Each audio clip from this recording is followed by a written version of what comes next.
Buenas tardes. Como secretario general de la Económica, me corresponde, y con el permiso del presidente, darles a todos ustedes la bienvenida. Hoy celebramos, desgraciadamente, la necrológica del socio don Luis Pla Ortiz de Urbina, fallecido un día 13 de diciembre del 2016, un día de Santa Lucía. La petición para la celebración de esta necrológica fue realizada a la Junta Directiva por el vicepresidente de la sociedad, don Antonio García Sala, y fue aprobado por unanimidad en la sesión de la Junta Directiva celebrada el día 17 de enero del 2017. Desgraciadamente, en breve fecha nos hemos abocado a celebrar dos necrológicas por dos socios muy queridos de la Económica, don Augusto Rebollo Sánchez, que celebramos el día 16 de febrero de este mismo año, y hoy a don Luis Pla Ortiz de Urbina, ambos muy buenos colaboradores e impulsores de actividades muy importantes para la sociedad y para la ciudad. Don Luis, concretamente, entre ellas, la creación del CID de Badajoz, junto a otro socio y amigo personal, don Manuel Fernández Meleno. Al tratarse de un acto interno de la sociedad, es tratado desde el perfil del socio, del amigo, del colaborador, aislándonos de cualquier otra faceta de la rica personalidad de don Luis, tanto en matices como en realidades, pero que entendemos corresponden a otro foro. En el acto intervendrán, por el siguiente orden: el primero será don Alfredo Liñán Corrochano, como presidente de la sociedad.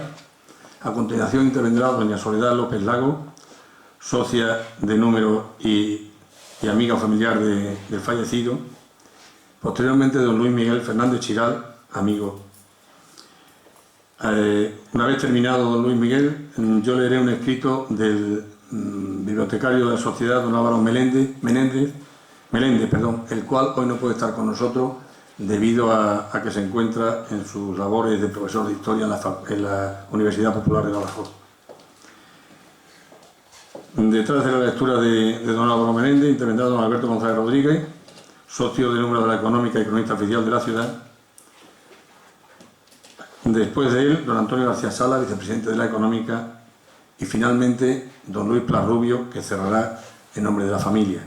Y a continuación pondremos una exposición de fotografías de don Luis Pla Ortiz de Urbina, cedidas por su hijo Felipe, creo que ha sido, que las pondremos todas al final.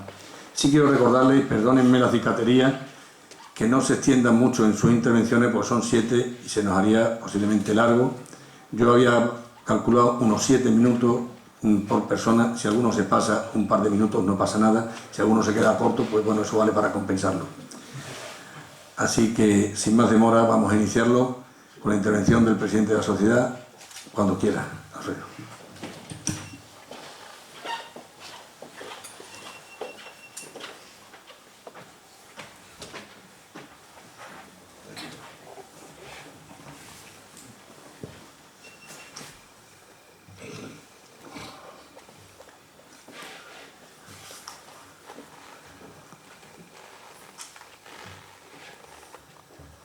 Buenas tardes.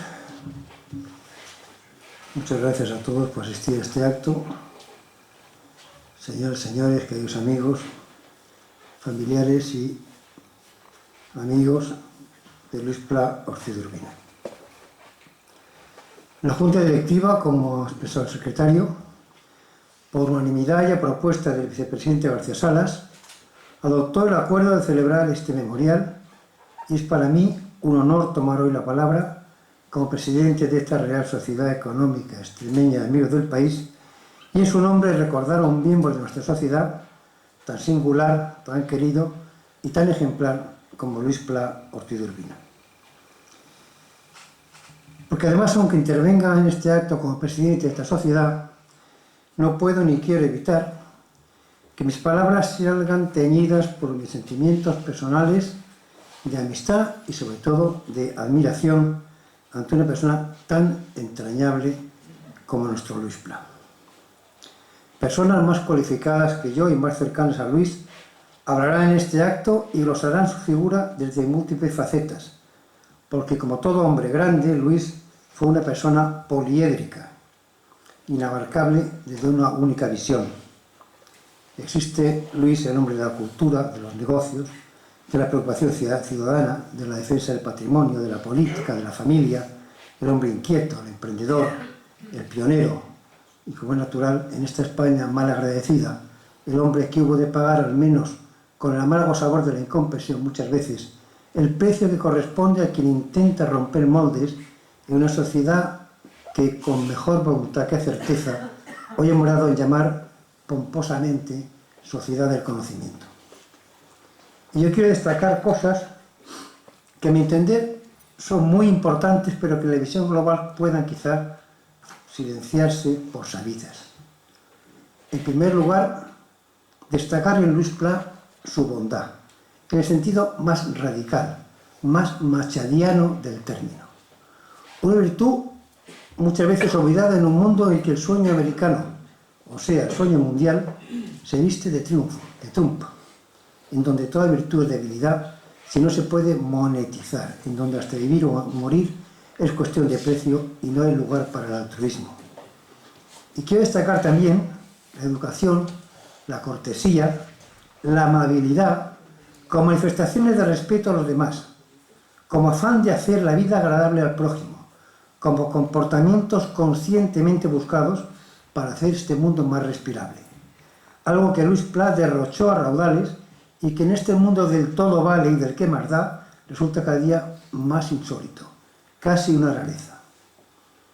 Y algo que tampoco parece estar de moda, la caballerosidad, lo que antes llamábamos hombría de bien, dicho en términos aún más obsoletos, el señorío.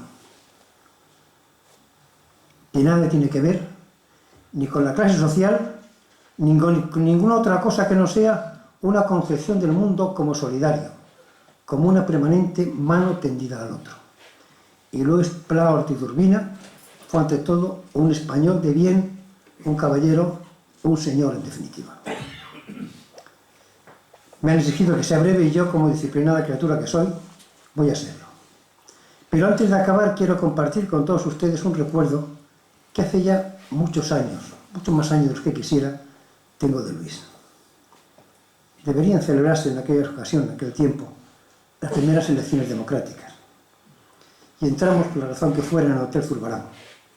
Y allí, en el hall, estaba Luis Pla frente al ascensor y parapetado en una pila de folletos de un partido republicano que se llamaba Arde, o algo así, no recuerdo mal, que en aquellos días de la monarquía recién estrenada sonaba casi como algo exótico. Nunca, jamás he visto solicitar la atención del votante con tanta educación y con tanta clase. Me dio un folleto sonriendo y diciéndome algo así como: si tienes tiempo, léelo. Hazme ese favor, que no es tu propuesta política. Muchas gracias. No sé si las palabras fueron exactamente esas, pero ese fue el sentido. Y tras tantos años de procesos electorales y de vaivenes políticos, ha sido el único documento electoral que he guardado entre mis cosas importantes. Ese era Luis Pla Ortiz Urbina. Y ese es mi recuerdo, que aunque les pueda parecer nimio al lado de sus propias vivencias, a mí me acompañará siempre como algo muy valioso, como una lección de saber hacer. Para esta vieja y sabia Real Sociedad Económica de Amigos del País, es y será para siempre un honor el haber contado entre sus miembros con una persona como Luis Pla. Muchas gracias, Luis, por tu vida y por tu ejemplo. Que Dios te bendiga, amigo. Muchas gracias.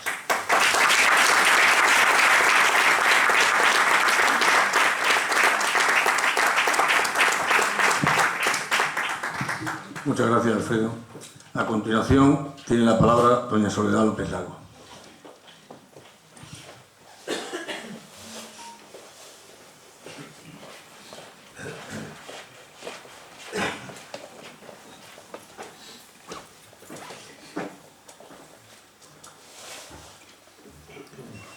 Siempre oí en mi casa que estábamos emparentados con los Pla, pero nunca nunca supe yo por dónde venía el parentesco, hasta que Luis, al que hoy recordamos, yo me he puesto la medalla de socia de la sociedad porque así lo quiero en un día como hoy, hasta que Luis me explicó que mi abuelo paterno era primo segundo de su madre, por los González de Orduña. Y siempre bromeábamos que qué bonito apellido era el González de Orduña y qué bonito era el apellido Ortiz de Urbina. Más tarde ya nuestra familia se entronca de una manera ya definitiva con el matrimonio de mi hermana Olga, que está aquí, con Luis Pla, que está aquí. Y entonces mis padres fueron consuegros de Mavi, que está aquí, y de Luis Pla. En esa pedida de manos, en casa de mis padres, mi hermano Antonio le dijo a Luis Pla: tú, Luis, eres militar, ¿no?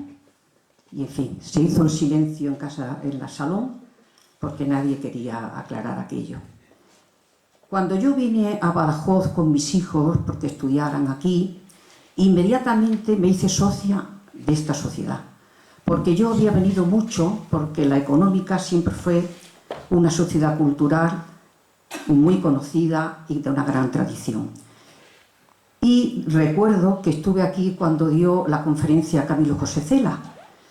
Camilo José Cela parecía que traía con él el escándalo, porque se armó un barullo importante. No sé si alguno de los que estáis aquí estabais. Se armó un barullo porque en plena conferencia entró un alguacil buscando a García de Pruneda, y García de Pruneda se agachaba porque no quería saber nada del alguacil. Y entonces Cela paró la conferencia y dijo: escuche usted a este señor, que algo le tiene que decir. Y el alguacil dijo aquello: que hay un cadáver en el Guadiana y que tiene usted que ir a levantarlo. Eso ocurrió aquí en la Económica, que mucho recordamos. Nada más vivir aquí en Badajoz, empecé a venir con asiduidad a la Económica y claro, mi compañero de viaje fue siempre Luis. Nos llamábamos, quedábamos y él me esperaba impaciente siempre en la antigua sociedad y me guardaba el sitio. Y si yo venía un poquito apurada, no me importaba porque yo sabía que Manuel Fernández Beleno, que lo ha nombrado Carlos Fajardo, y él me estaban esperando. Y yo bromeaba. En Badajoz hay dos parejas de hecho: Alfredo Liñán y José Antonio Marcos, de Caja Badajoz, Luis Pla y Manolo Fernández Beleno, porque iban juntos a todos sitios. Ellos me metieron también en el Centro de Iniciativas Turísticas, que se ha hecho mención aquí, y por las mañanas nos reuníamos aquí en el Badajoz antiguo y me enseñaban Badajoz, me paseaban por todas las calles, me enseñaba, sobre todo Luis, me enseñaba en las casas y me contaba la historia de la gente. Con motivo del Día del Libro, que es una costumbre que tiene la sociedad económica, que es que los socios traemos un libro y lo dejamos y nos dan a cambio otro. En esa ocasión estábamos Luis, como siempre, Manolo, Marisol Ballesteros, que está aquí, y yo, y fuimos a entregar nuestro libro, y a la vuelta, cuando viene Marisol con su libro, dice ella muy risueña: Luis, qué ilusión me hace, me ha tocado tu libro. Lo abrió y era el Kama Sutra. Claro, se hizo un silencio, entonces Luis se puso de pie y dijo: puedo asegurarte que ese libro yo no lo he traído.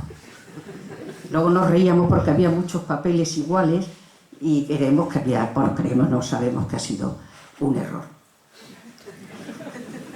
Os digo que Luis me enseñó el Badajoz viejo, el Badajoz nuevo, sus inquietudes, las casas que había que tirar, las casas que no había que tirar, él me lo contaba todo.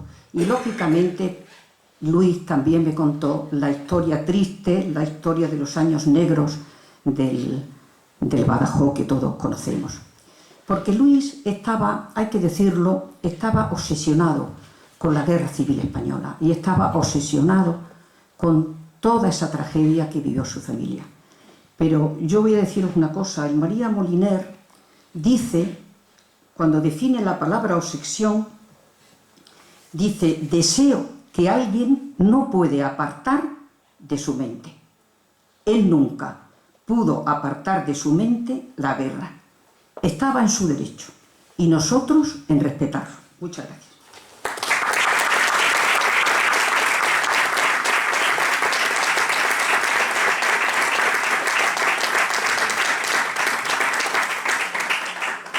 Muchas gracias, Soledad. Don Luis Miguel Fernández Chiral tiene la palabra.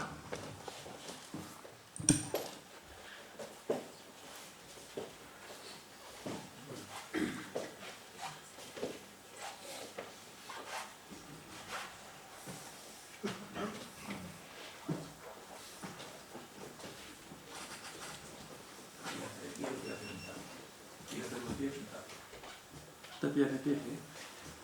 Todavía de pie. Bueno, queridos amigos, señoras, señores, vengo a hablar de Luis Pla, como amigo. No traigo papel, porque para hablar de un amigo se habla con el corazón.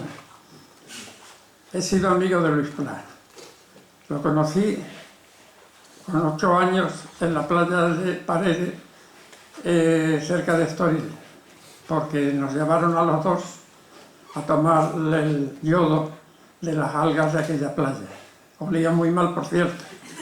Y allí tengo un vago recuerdo de su padre, que estaba sentado con el mío en lo que allí le llaman las casetas de lona que tienen en Portugal, los chapeos. Casualmente su padre y el mío tenían una relación porque eran del terreno del automóvil. Ellos tenían el garaje Pla y mi padre tenía el garaje internacional en la calle de Pedro de Valdivia. Y fueron las dos familias las que trajeron los primeros coches a Badajoz. Mi abuelo Laureano Fernández trajo el número 1 de matrícula y los Álvarez, que son los Pla, trajeron el 2 y el 3. Eran coches Berliet, ya andaban bastante bien, no el primero de vapor que trajeron, que no tenía ni matrícula. Y mi padre puso al punto los primeros 6 coches de alquiler de Badajoz. Esa relación comercial entre ellos no quitó para que fueran siempre dos buenos amigos. Fue pasando el tiempo, después de aquel encuentro con Luis en la playa de Paredes, haciendo casitas en la arena. Y un día, estando en Elvas, porque mi padre tenía negocios en Elvas y porque las circunstancias lo obligaban a que estuviéramos en Elvas, mi padre entró llorando en nuestra casa. Me sorprendió, no he visto llorar a mi padre nunca más que una vez. Y luego pregunté, ¿por qué ha llorado papá? Y mi madre me quitó del medio diciéndome, es que se ha muerto un amigo suyo muy querido en Badajoz. Todos sabéis a lo que me refiero. Pasaron los años y me enteré de la tragedia, que corremos ahora un tupido velo para no tener que llorar todos a la vez. Hablar de un amigo se habla, como he dicho antes, con el corazón, porque la amistad, ha dicho algún que otro filósofo, que es el sentimiento más noble del ser humano. Hay otros sentimientos que tienen contrapartidas, que tienen conveniencias, que se atan a determinados asuntos, pero la amistad no se ata a nada. La amistad se entrega y nada más. Y si te la devuelven, pues te eres enormemente feliz. Muchos años después, y de que me arreglan mi bicicleta, siempre rota como toda buena bicicleta, en el garaje Pla, me volví a encontrar con Luis con motivo del Centro de Iniciativas Turísticas que ya se ha citado. Y junto con Manolo Fernández Meleno, recorríamos Badajoz y defendíamos las cosas que creíamos que había que defender en Badajoz. Me cabe el poder decir que la puerta de hierro que se ha puesto delante de la Academia de Agricultura, que se derribó en secreto una noche de sábado y luego se puso por presión nuestra, mirando a Jehová, es decir, a ninguna parte, se colocó por fin donde está. Esa puerta se debe a Luis Pla y a Luis Miguel Fernández, que a través de los periódicos y de todos los medios hicimos lo posible para que se pusiera donde está. A lo mejor había que ponerle a esa puerta el nombre de Luis Pla. Ahí queda la idea. Luego entramos en el terreno de que a través de Ángeles Munguiro, Ángeles Morales Arce, esposa de Alejandro Munguiro, conocí que tenían un hijo deficiente, es decir, un discapacitado, que hoy anda por la calle y que todos conocemos, es Ignacio.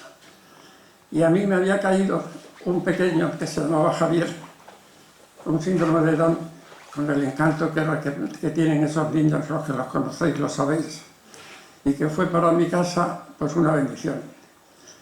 Pero caímos en la cuenta de que en otras poblaciones grandes se habían creado asociaciones para proteger a estos niños que estaban abandonados de sus derechos, algunos en residencias caras de Madrid y otros escondidos en sus casas. Nos pusimos de acuerdo, reunimos a los padres, celebramos una serie de reuniones y se creó una asociación que se multiplicó por toda Extremadura. Y los niños salieron de sus casas y salieron a la calle. Hicimos postulaciones donde los llevábamos de la mano. Y la ciudadanía se dio cuenta de que estaban allí y acudieron a ayudarlos. Y uno de los populares más fuertes que yo tuve fue Luis Pla. Fue un fiel amigo, un fiel colaborador, un puntual al asistir a las reuniones y un exigente para que termináramos a las 10 de la noche, la hora de Luis Pla. Ahora, para cerrar, os diré que para mí ha sido un placer conocer a Luis Pla y que le tengo un enorme agradecimiento porque me enseñó muchas cosas, aprendí mucho de él. Yo no tenía capacidad política para llegar a determinadas autoridades que nos ayudaran a sacar adelante el tema de los discapacitados, pero él tenía muchísimos amigos, era amigo de todo Badajoz y me abrió muchas puertas para llegar a donde había que llegar, para exigir lo que se ha conseguido, que los discapacitados tengan derechos establecidos por ley. Cabe solo decir que haber tenido un amigo así es un honor y que yo he tenido la suerte de ser uno de ellos. Nada más, gracias.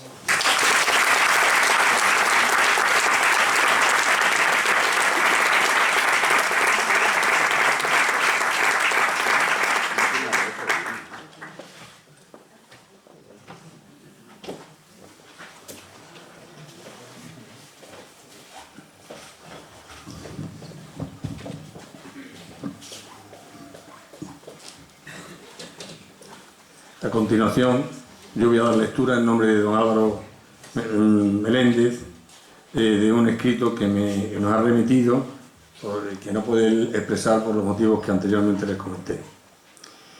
Circunstancias laborales me impiden asistir a la sesión necrológica en honor a nuestro estimado consocio, don Luis Pla Ortiz de Urbina. Le ruego que haga pública esta letra y la manifestación de mi pesar a su familia y a esta Real Sociedad por su pérdida. Conocí a don Luis allá por mediados de los 80, junto a don Manuel Fernández Meleno. Andaban en la cosa esa del CIT. Discrepábamos en las tertulias de la económica acerca de muchas cuestiones referentes al patrimonio histórico y artístico de Badajoz y de su conservación. Era fácil batirse con ellos, porque nunca les tembló el pulso ante una buena discusión. Y hagamos un inciso. Hablamos de discusión en el sentido de intercambio de opiniones razonadas, argumentado, quede claro, donde siempre aprendí algo, mucho. Unos años después me admitieron en la económica y compartimos más actividades, siempre con don Luis, que no pareceres. A mí no me gustaban sus ideas sobre el garaje, la desaparición del seminario, sus planes para el campillo y 10.000 cosas más. Pero es que daba gusto enfrentarse a él. Razonable, muy educado, casi exquisito, duro como el pedernal, siempre se aprendía. A saber estar, a hablar, a opinar y sostener la opinión. Y amable, servicial, conservo algunos de sus escritos, anotaciones, apuntes que me hacía llegar, algunos desgarradores sobre su experiencia infantil en aquella maldita guerra que no acertamos a digerir. Siempre me distinguió, o al menos así me hacía sentir, como si fuera único, con sus atenciones. A principios de noviembre me llamó. Había leído una entrevista que me hacían en el diario Hoy sobre el cementerio. Allí aparece citado el panteón de Antonio Álvarez de Ortiz. Ese es mío, yo tengo la llave, me dijo. Y aprovechamos para charlar largo tiempo sobre los Álvarez, los Pla, los Lopos y otra serie de familias que, desde la política o el activismo social o comercial, habían dado forma al Badajoz decimonónico. A la postre sería su última lección. ¿Cuánto los voy a echar de menos? A ver si viene buen tiempo y me lleva mi nieto a Badajoz, que tomemos café en la plaza. O mejor, acércate si puedes a la Alameda de Eucaliptos de Lopos, me dijo. Me hubiera gustado encontrarme una vez más con él para recordar aquella expedición a Huela que él contó en la revista de los Amigos de los Castillos, asociación de la que fue presidente muchos años y en la que yo asistí como oyente, aprendiz y fotógrafo. Un repaso a las fortificaciones de la Raya y una lección de historia, otra más. Muchas gracias, don Luis, por los momentos amables que me dedicó, por cuanto me enseñó, siempre desde la natural discrepancia. Por enseñarme a discutir razonablemente, por sus apuntes y sus consejos, por los cafelitos en su plaza de San Juan, por su templanza y su buen hacer, por tantas cosas. No sé cómo terminar, porque no quiero despedirme. Usaremos la tradicional y antigua fórmula sit tibi terra levis, o mejor, hasta siempre, amigo, maestro, muchas gracias.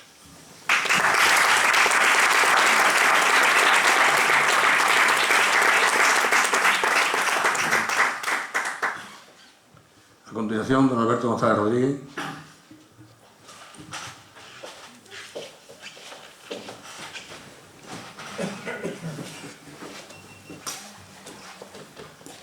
Buenas noches. Muchas gracias a la Casa Grande, la Económica, y muchas gracias también a la Casa no menos grande, la Familiar, por la oportunidad que se me da de intervenir en este acto. En el sentido más entrañable del término, Luis Pla fue un hombre pintoresco, palabra que en su etimología latina deriva de pingere, hacer o dejar marcas, una expresión que se refiere a las cualidades plásticas de un paisaje, de una figura o de un hecho que por sus características merece ser pintado o descrito en una obra literaria o en otro tipo de obra. Por extensión, en el ámbito social o individual, también el término pintoresco define a una persona que se diferencia de las demás por unas condiciones o rasgos propios particularmente acusados que la hacen peculiar. Y desde tal perspectiva, como ya ha quedado aquí de manifiesto por parte de quienes me han precedido en el uso de la palabra, no cabe duda que Luis Pla fue un personaje pintoresco, un personaje que dejaba marca y que merecía ser relatado, bien diferenciado. Como yo mismo hice en alguna ocasión, que lo pinté, creo que modestamente con bastante acierto. Nos divertíamos mucho los dos comentando y viendo su caricatura. O ser plasmado en escritos o en intervenciones verbales como las que esta noche se le están dedicando. Luis Pla, Ortiz de Urbina, un personaje de tan sencilla personalidad por fuera como denso señorío y empaque por dentro y por fuera también, como aquí ha quedado de manifiesto. Luis Pla Ortiz de Urbina, un nombre que llena la boca, un nombre propio de un noble del siglo XVI o un buen nombre para un capitán de los tercios de Flandes. La eufonía acompañaba a ese empaque que respiraba su persona. Un personaje cuyo pintoresquismo, cuyas marcas que lo hacen merecedor de ser descrito, tenían bastante de quijotesco.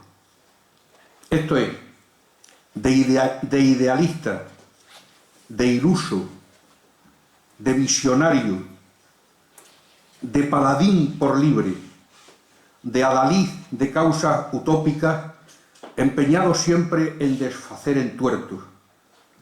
Un hidalgo de recios principios que, abandonando la comodidad por la que podía haber discurrido su vida, se adentraba por el campo de Agramante que para él era Badajoz, con la noble intención de mejorarlo.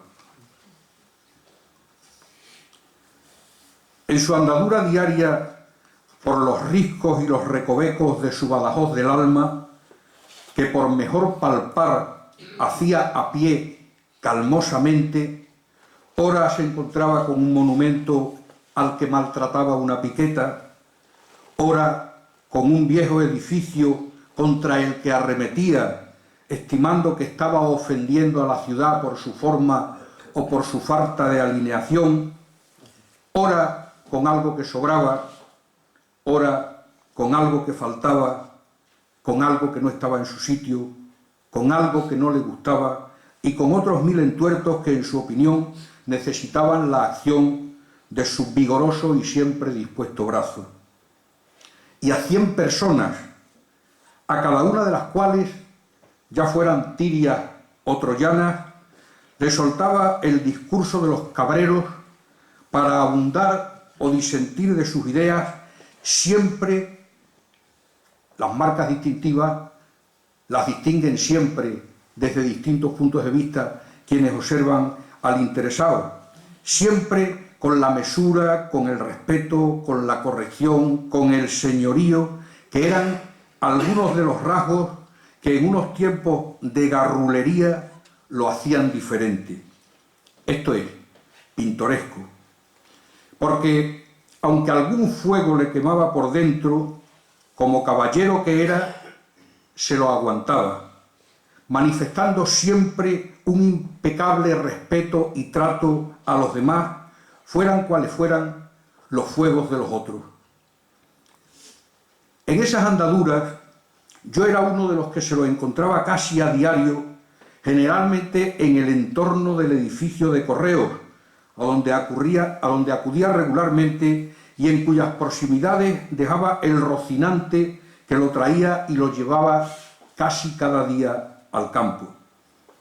En esas paradas largas y de gratas charlas, cuántos discursos compartí con él, porque otro de sus aspectos era el carisma de la conversación, la riqueza del lenguaje, la contención de las ideas, ese trascender que lo hacía más propio del siglo XIX, donde primaban otras formas que de este alocado y enloquecido tiempo en el que nosotros nos encontramos inmersos. Cuántas ideas intercambiadas sobre cosas y gente, y en otro ámbito, cuántas controversias casi siempre compartidas en aquella Comisión Provincial del Patrimonio, en la que, salvo él y yo, y muy ocasionalmente algún otro, éramos los únicos que exponíamos nuestra opinión con libertad, a menudo distinta de la de los nuestros. Porque Luis era de los de al pan pan y al vino vino, aunque lo suyo sufriera después las consecuencias. Pero es que si no decía lo que tenía que decir, después no dormía bien por la noche. Como su imaginación y su capacidad de acción no tenían límite, y para él, como para el buen Alonso Quijano, el descanso era el pelear, cuando veía que las arremetidas como adalid en solitario contra los rebaños de ovejas no daban resultado, emprendía sus cruzadas por otro procedimiento, que era fundar una asociación, que de ordinario era unipersonal, o como mucho bipersonal, y muy excepcionalmente con capacidad de taxi. Pero su capacidad de acción y de presión y de éxito, todos las conocemos. Era de un empuje, aunque actuara en solitario, también propio de aquel Quijote que decía: yo valgo por 100, y efectivamente valía por 100 sin necesidad de redes sociales. Una de las primeras asociaciones del casco antiguo, la de los Amigos de los Castillos, la del Centro de Iniciativas Turísticas, aquel famoso CIT que tanto ruido armaba y que tantas cosas consiguió y que prácticamente era Luis y 2 o 3 compañeros más igualmente de entusiasmo.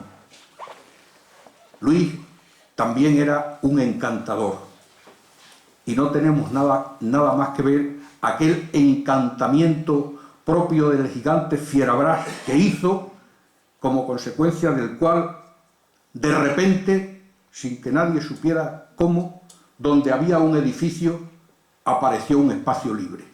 Transformó el seminario de San Adón en una plaza de la que hoy podemos gozar con amplitud.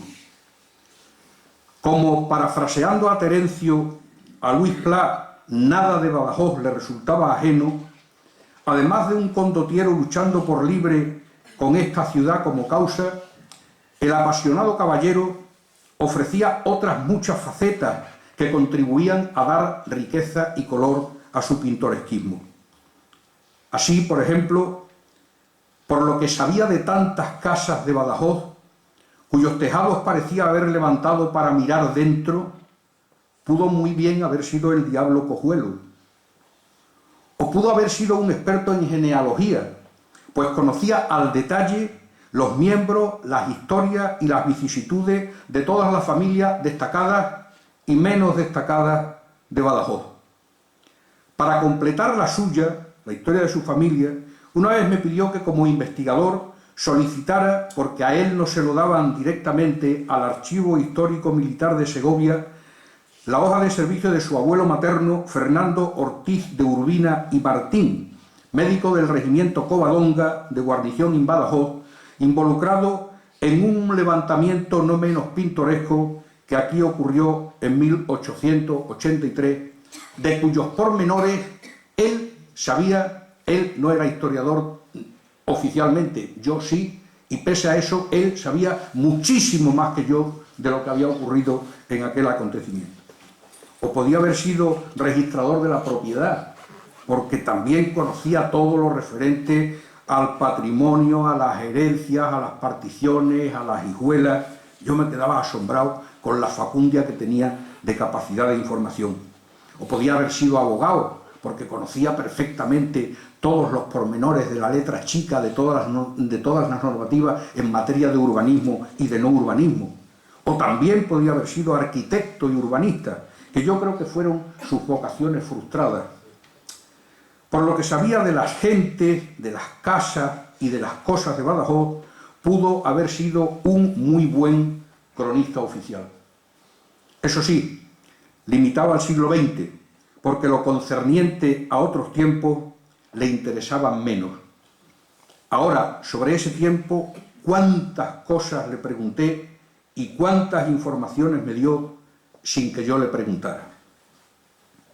Con tan rico bagaje como persona, Luis Pla se montó un día en el claveño, en el clavileño, en aquel caballo de madera quijotesco de sus ilusiones, y levitando, levitando, el caballo se lo llevó a los espacios infinitos de la eternidad, donde, considerando que algún astro no está donde debe de estar, o que se ha salido de alineación en el concierto de las estrellas, o que ha sobrepasado el nivel de ocupación que le resulta propio en la inmensidad de lo inabarcable, seguro que está presentando ante el Director Supremo del Universo algunas alegaciones al Plan General de Ordenación Sideral, aduciendo que está mal hecho.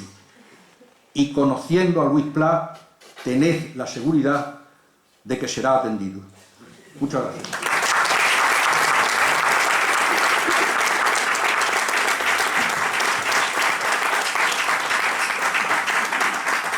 Antes de darle la palabra al siguiente interviniente, les voy a pedir, por favor, a todos, como todos han leído, y eso es bueno, menos don Luis Miguel Fernández Chiral, que ese lo captaremos de la cámara, todas las intervenciones que tienen, que nos las entreguen para posteriormente hacer alguna publicación. Bueno, y ahora, don Antonio García Sala, tienes la palabra.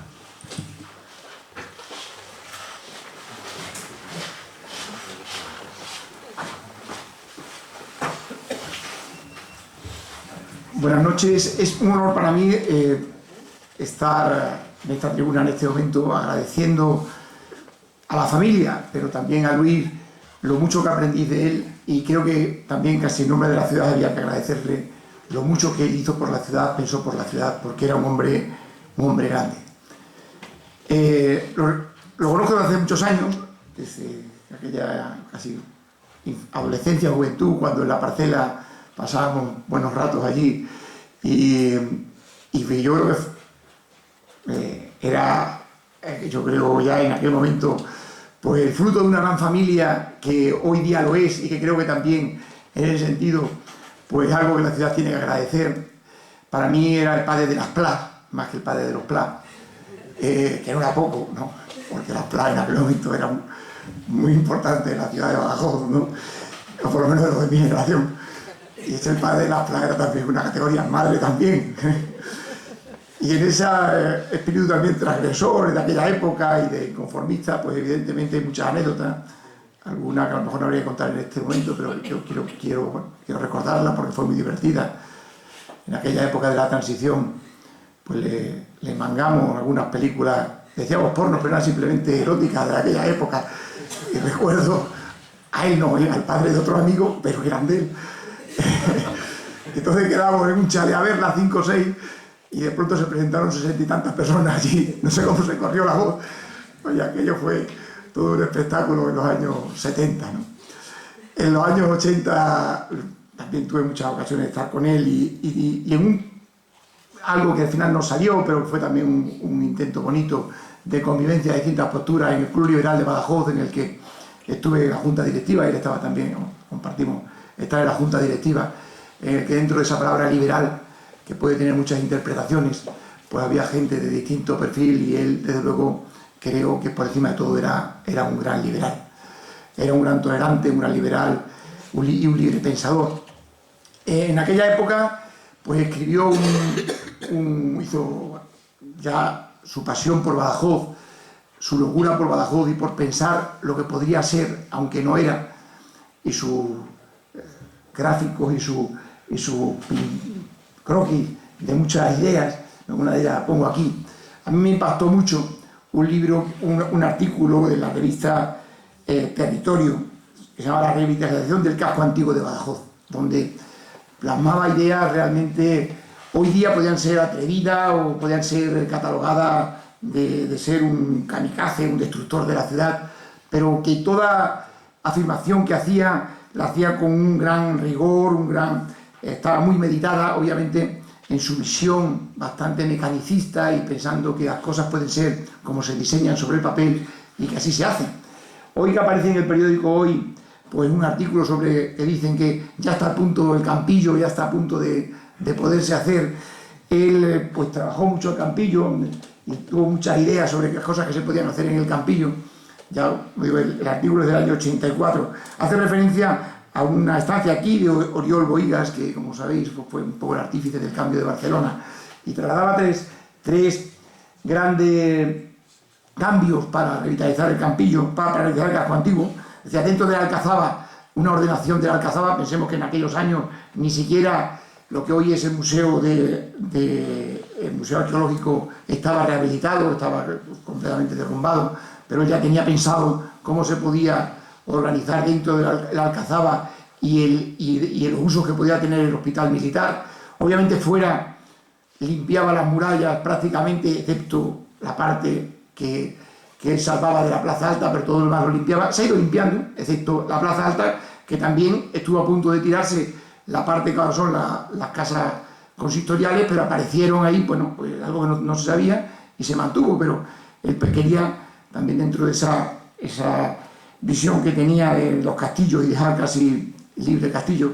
Después actuaba sobre el Campillo y evidentemente pues trazaba ahí las líneas y le llamaba el balcón, me parece, el balcón de Badajoz, me parece que era el nombre que le ponía, y decía que era una de las zonas que podían ser más emblemáticas de la ciudad, pero ya aprovechaba y arreglaba pues todas las laderas, ¿no? Lo que eran los jardines, las puertas de Mérida, y hacía pues toda una reflexión de lo que podía ser, que hoy día todavía no lo es, y que realmente pues mostraba además un gran conocimiento de cada metro, ¿no?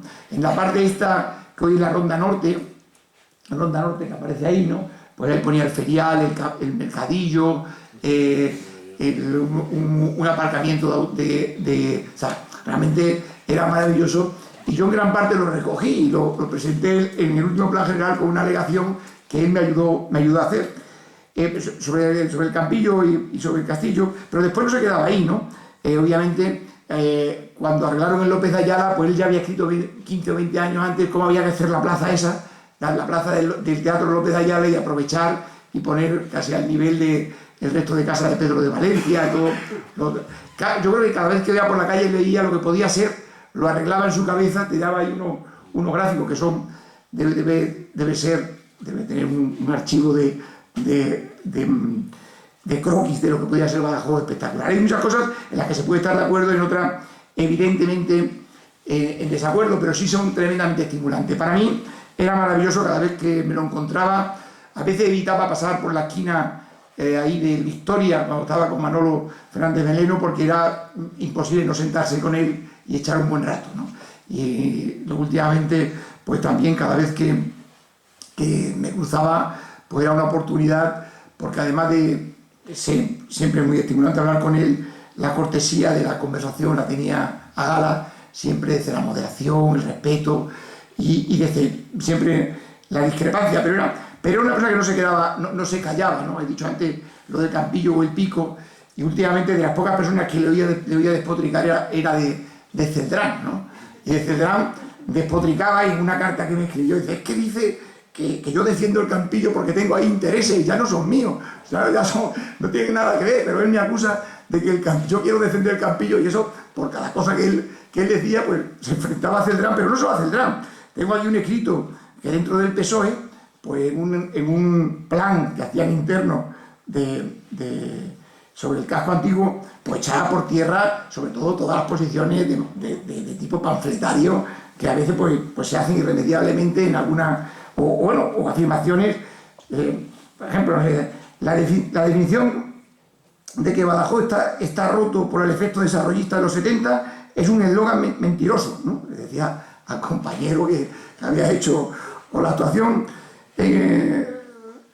las actuaciones en el casco de dicho plan fueron en efecto negativas para su conservación, pero fueron positivas para el futuro al condenar a los propietarios a demoler los edificios. Bueno, cada cosa, estas afirmaciones a veces vagas que se pueden hacer en un bar y que incluso a veces van en un escrito de un plan político, él veía que eso era absolutamente una vaguedad y que no se podía permitir que se dijese en eso.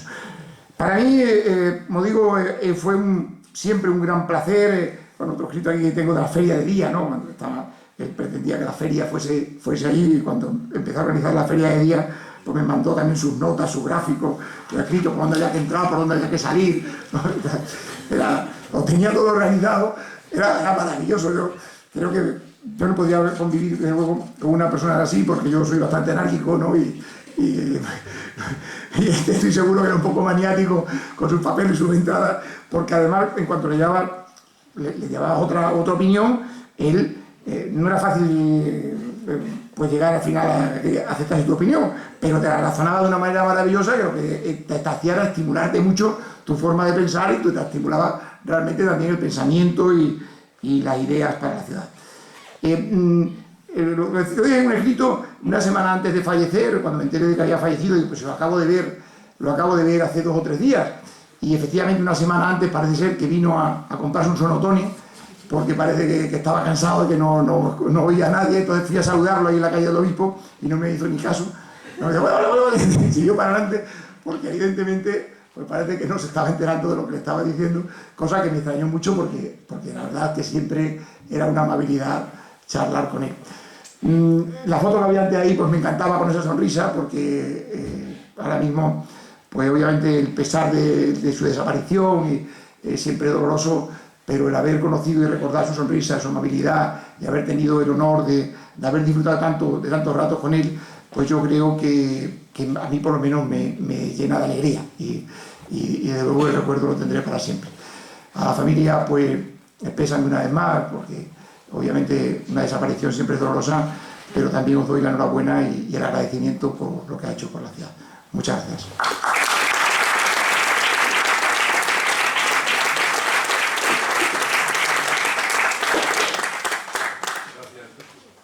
Gracias, Antonio. Ya veo que tú no lo traías escrito. Escríbelo. Ahora, para cerrar las intervenciones orales, tiene la palabra don Luis Plas Rubio.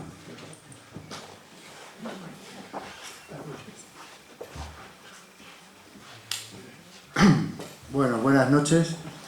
Quiero empezar dando en nombre de mi familia y en el mío propio, como no podía ser de otra manera, las gracias a todos. A la Real Sociedad Económica Extremeña de Amigos del País por organizar este recuerdo a un socio que siempre estuvo muy orgulloso de pertenecer a esta institución que destaca por hacer honor a su lema, enseñando, fomenta. También, como no, a los amigos que me han precedido en el uso de la palabra, a Alfredo, presidente de esta sociedad, a Soledad, que tantas veces acompañó a mi padre a reuniones culturales de todo tipo, en especial, como lo ha dicho, a la económica, casi siempre con la que ella llamaba a su pareja de hecho, su entrañable pareja de hecho, Manolo Meleno, un enorme recuerdo para él. A Alberto,